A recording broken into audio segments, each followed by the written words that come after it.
Kalau kita susah, kita nggak ada uang, kita hidup mungkin di titik rendah kita, belum tentu saudara kita mau ingat kita loh.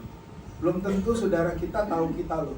Belum tentu saudara kita tuh mau mengakui kita. Bahkan saya bilang kalau kita mau ke rumah saudara pun dengan keadaan situasi dan kondisi kita lagi di bawah, mereka tuh selalu suka kadang-kadang menganggap kita sepele, bahkan meremehkan kita, mandang kita sebelah mata. Bukan karena picak, istilah sebelah mata. Nah itu yang saya pernah lakukan. Dan saya pernah ada di posisi itu, di titik itu. Dan saya bersyukur hari ini Tuhan angkat saya naik, bukannya turun, jadi kepala bukannya ekor.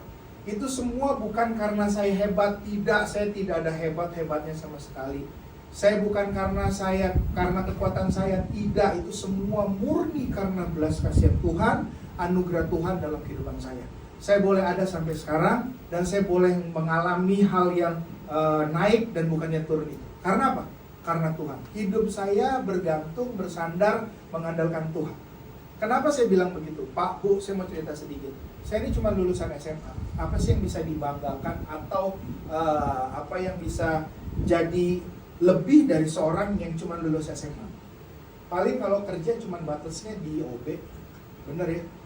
Office boy dengan gaji mungkin UMR sekarang 5, sekian. Apa sih yang bisa kita banggakan?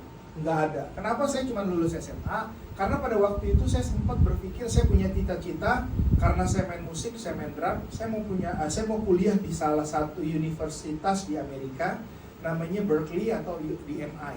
Itu sekolah, itu kampus favorit yang dulu di eranya saya, orang tuh mau belajar di situ. Kenapa mau belajar di situ? Karena banyak musisi-musisi yang hebat, yang jago ada di situ, dan mereka mengajar di situ. Saya pengen gitu. Cuman satu dan lain hal, dolarnya tiba-tiba melambung tinggi, saya nggak jadi kuliah. Karena apa? Terbatas dengan faktor ekonomi.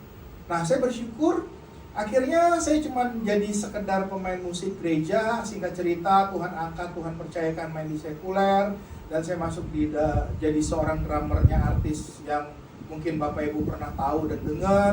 Saya punya band sendiri, dan itu semua saya lewati. Puji Tuhan bukan karena saya hebat, tapi karena Tuhan.